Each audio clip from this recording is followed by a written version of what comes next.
안녕하세요. 뇌피셜의 한계를 모르는 명탐정 뇌피셜로 미노타우루스입니다. 겨울왕국2 결말에 대한 뇌피셜을 원치 않으시는 분들은 더 보지 않으시길 권해드립니다. 먼저 이 작품의 배경 아렌델이란 이름에 대해서 알아보겠습니다. 예로부터 어떤 세력의 명칭은 자연현상 혹은 그 땅의 지형으로부터 비롯되는 경우가 많았습니다. 하여 오늘날에도 세계 어딜 가더라도 그러한 지명들을 많이 찾아볼 수 있죠.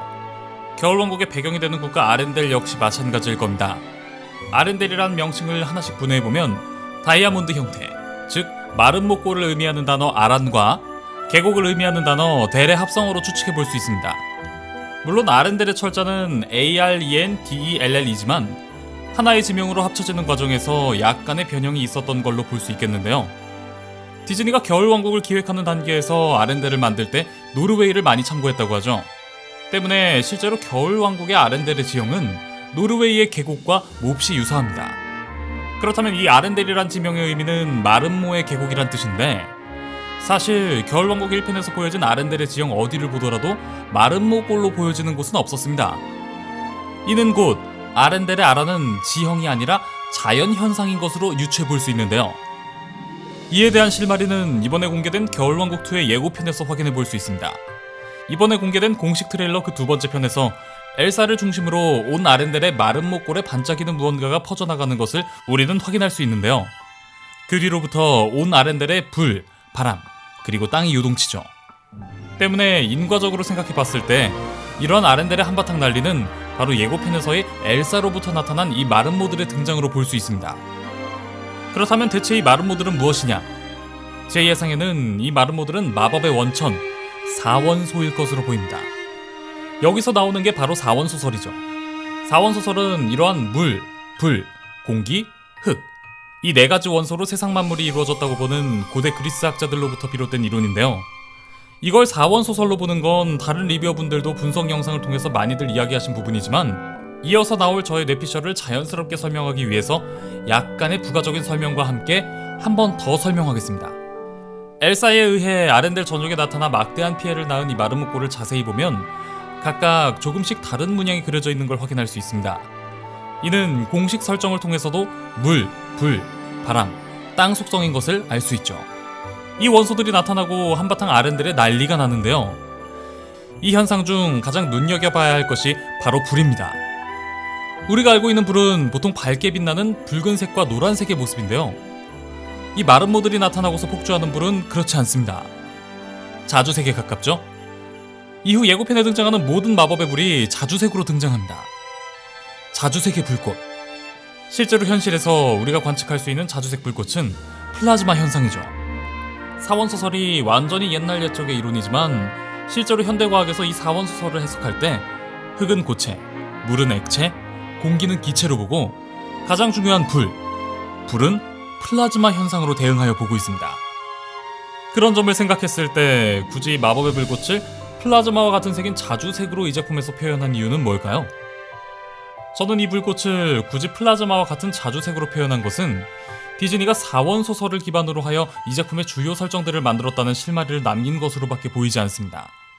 마치 저같이 하나에 꽂히면 변태적으로 파고들고 보는 놈들한테 실마리 하나 던져주면서 더 숨겨놨으니까 포기하지 말고 이걸로 더 찾아보라는 도발같이요. 이런 도발을 해왔는데 그냥 못 본 채 넘어갈 수는 없죠.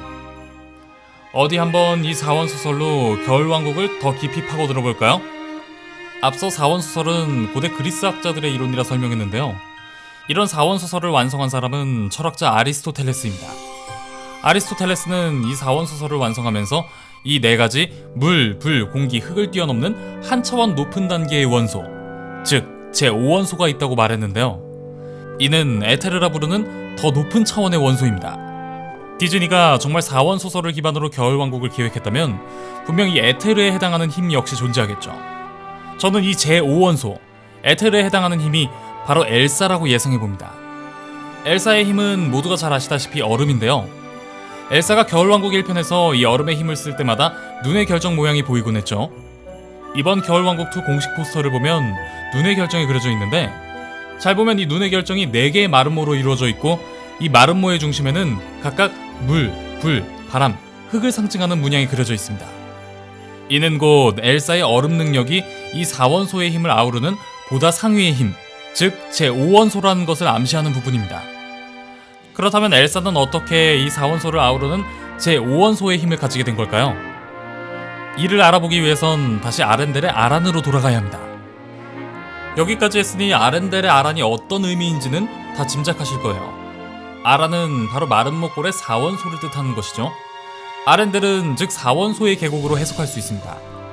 이 명칭으로 불렸다는 건 아렌델이 처음부터 이 4원소들로부터 비롯되는 마법의 포텐셜이 굉장히 강한 땅이었다는 거죠. 제 예상에 이 땅에 세워진 아렌델 왕국은 그리 역사가 깊은 나라는 아닐 것 같습니다. 겨울왕국 1편을 보면 안나가 온 궁전을 노래하며 뛰어다니는데 여러 그림들이 나오지만 역대 왕들의 그림은 단 하나도 나오지 않았습니다. 역사가 오래된 왕국이라면 역대 왕들 초상이 하나라도 나왔을 텐데 말이죠. 즉위식을 하는 엘사의 장면에서 단 한 명의 왕 초상만 나오는데 이는 엘사와 안나의 아버지 아그나르의 초상이었습니다. 아마도 이번 작품에서 그려질 북쪽 숲에서 있었던 어떤 모종의 사건으로 인해 아렌델 땅의 마법 기운이 봉인되고 그렇게 해서 사람이 살 수 있게 된 마법의 땅 위에 세워진 나라가 바로 아렌델이 될 것으로 예상해봅니다. 북쪽 숲 출신의 이두나와 결혼한 아그나르가 바로 아렌델의 초대 왕일 것으로 저는 추측하는데요. 그렇게 마법의 포텐셜이 억눌린 아렌델 땅의 왕국에서 태어난 엘사는 그 기운을 온전히 받고 막대한 마법의 힘을 가지고 태어납니다. 자, 지금까지 저는 마법의 땅의 왕국이 세워지고 그 땅 위에서 태어났기 때문에 엘사가 강한 마법을 가지고 있다고 설명했는데요. 사실 그 반대라고 저는 생각합니다. 이 세상이 마법의 균형을 맞추기 위해 강력한 마법적 존재를 필요로 했고 그런 존재의 탄생을 위해서 마법적 포텐셜이 높은 땅 아렌델이 생겨났고 그곳에 아렌델 왕국이 생겨난 겁니다. 모든 게 우연이 아니라 처음부터 엘사가 태어나기 위해서 모든 것은 예정된 것이었죠. 그렇습니다. 저는 이 겨울왕국이란 이야기가 하나의 탄생설화 내지 신화라고 생각합니다. 엘사는 모든 마법 그 최상위에 있는 자로 그러니까 세계관의 신화적 존재로 태어난 겁니다. 때문에 애초에 4원소를 넘어서는 이 세상에 없던 얼음 마법을 가지고 태어났고 그 얼음 마법은 4원소를 통합하는 힘을 가졌습니다. 애초에 남다른 운명을 타고난 엘사는 각성하여 마법의 균형을 관장하는 더 높은 차원의 존재로 다시 태어날 것으로 저는 예상해봅니다. 이는 곧 신이 되는 것으로 인간 안나와의 이별이 되겠는데요. 저의 이 뇌피셜을 뒷받침하는 내용이 바로 겨울왕국2 공식 아트북에 있습니다. 엘사의 옷 디자인 중 하나에는 4원소의 패턴이 보이는데 여기서 엘사가 하고 있는 목걸이는 4원소로 이루어진 얼음 결정 모양입니다. 엘사의 이 얼음 결정 능력이 4원소의 힘을 통합하는 더 상위의 힘이라는 걸 알 수 있는 부분이죠. 그리고 안나의 의상 디자인 중 하나가 있는데 이 의상 어디서 많이 본 의상이죠? 바로 겨울왕국 1편에서 여왕 즉위식 때 엘사가 입었던 옷과 같습니다. 이 옷을 엘사가 즉위식에 입었다는 것은 이 의상이 아렌델 여왕의 공식 의상인 걸로 미루어 짐작해 볼 수 있겠죠. 물론 아트북의 디자인이 본편에 모두 다 쓰인다는 보장은 없지만 그래도 이런 디자인이 공식 아트북에 있다는 건 안나가 이 옷을 입게 될 확률도 높다고 볼 수 있습니다. 안나가 이 옷을 입게 되는 건 결국 여왕 엘사의 부재를 뜻합니다. 즉, 엘사가 더는 여왕으로 있을 수 없게 된다는 걸 의미하는데요. 저는 이것이 죽음의 형태는 아닐 걸로 예상합니다. 최근 디즈니 작품들이 그 결말에 있어 슬프지만 아름다운 이별로 끝을 내는 경향이 있습니다. 아마도 엘사와 안나 역시 각각 마법의 균형을 맞추는 신적 존재와 아렌델의 여왕으로 각자의 길을 가게 되는 조금은 슬픈 엔딩을 맞이하지 않을까 싶네요. 자, 제 겨울왕국 뇌피셜은 여기까지입니다. 뇌피셜은 뇌피셜일 뿐이니까요. 그냥 재미로 가볍게 즐겨주셨으면 좋겠습니다. 그럼 저는 11월 20일 시사회를 통해 먼저 겨울왕국 보고 오겠습니다. 그럼 지금까지 아란 유치원 2회 졸업생 미노타우루스였습니다.